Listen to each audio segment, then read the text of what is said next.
Zee 24 तास एक पाऊल पुढे।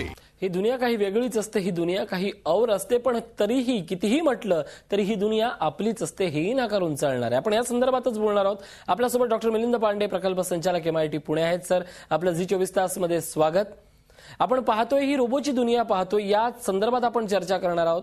सुरुवातीचा माझा प्रश्न असा असेल की भारतातलं तंत्रज्ञान आता वाढतंय, विद्यार्थ्यांची क्षमता वाढते, याबद्दल काय सांगाल? हे खरं आहे। भारतातली तंत्रज्ञान समजून घेण्याची विद्यार्थ्यांची कॅपॅसिटी ही निश्चित वाढते आहे। याचं उत्तम उदाहरण म्हणजे पुण्यामध्ये होत असलेली रोबोकॉन कॉम्पिटिशन। टेकफेस्टला मुंबईमध्ये मुलं जातात, बघतात।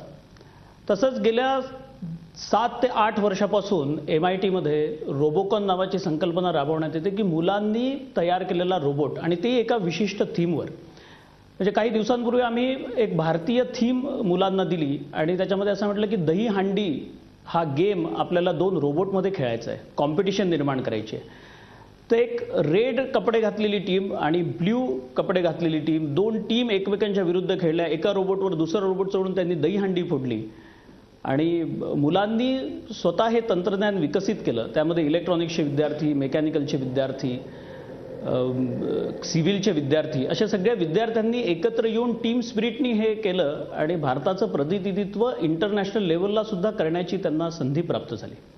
आपण पाहतोय रोबोची दुनिया काय आहे, आपलं तंत्रज्ञान काय आहे। खरं तर वास्तविक पाहता आंतरराष्ट्रीय स्तरावर भारताची विज्ञान क्षेत्रातली प्रगती नेहमीच वाखाणली गेलेली आहे। रोबोकॉन असेल किंवा टेकफेस्ट असेल, अशा वेगवेगळ्या प्रदर्शनाच्या माध्यमातून हे नवं तंत्रज्ञान कसं पुढे येतं आणि नेमकं काय करण्याची आपण गरज आहे, काय सांगाल? नवं तंत्रज्ञान विकसित होण्याकरता आपल्याला यंग माइंड्स इग्नाइट करण्याची खूप गरज आहे। आणि मला सांगायला अभिमान वाटतो की भारतीय शास्त्रज्ञांनी रोबोटिक्समध्ये सुद्धा खूप नवीन शोध लावलेले आहेत।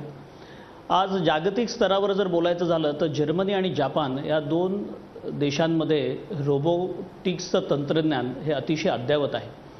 पण आपल्या पुण्यामध्ये सुद्धा किंवा महाराष्ट्रामध्ये सुद्धा काही अशा कंपन्या आहेत की ज्यांनी इंडस्ट्रियल रोबोट्स तयार केलेले आहेत। आणि जे हे तंत्रज्ञान विकसित करण्याकरता मी जसं म्हणालो की शाळेच्या लेवलपासून म्हणजे अगदी 5वी 6वीच्या विद्यार्थ्यांना सुद्धा जर आपण टार्गेट केलं आणि त्यांना छोटे छोटे सर्किट देऊन रोबोटिक्सबद्दलची कल्पना दिली, टेक्नॉलॉजी दिली, तर ती अतिशय उपयुक्त ठरू शकते। याचं उदाहरण मी तुम्हाला देऊ इच्छितो की आमच्या इथे येणारे फर्स्ट इयरचे विद्यार्थीसुद्धा जेव्हा आम्ही त्यांना रोबोकॉनचं जे काय प्रॉब्लेम स्टेटमेंट असेल, या टेक्नॉलॉजीचं वैशिष्ट्य असं आहे की दिलेल्या टार्गेटनुसार मशीन तयार करणं, दिलेल्या टार्गेटनुसार ऑटोमॅटिक मशीन तयार करणं, याचं ट्रेनिंग मुलांना दिलं जातं आणि साधारण 6 महिन्याच्या कालावधीत एक दिलेली टास्क पूर्ण करता येते। तर हे जे शिक्षण आहे, हे जे बेसिक कॉम्पोनंट्स घेणं, त्या थीममध्ये त्याचं प्लॅनिंग करणं, त्याचं एकत्रीकरण करणं, त्याचं जोडणं, त्याचं सॉफ्टवेअर प्रोग्रॅमिंग करणं, या सगळ्या गोष्टी विद्यार्थी स्तरावर किंवा विद्यालयामध्ये निर्माण करण्याकरता तिथल्या लॅबोरेटरीजची त्यांना खूप उपयोग होते। गव्हर्नमेंटकडनं काही ग्रँट्स त्यांच्यासाठी अवेलेबल आहेत, विद्यापीठांकडनं त्यांच्या काही ग्रँट्स अवेलेबल आहेत।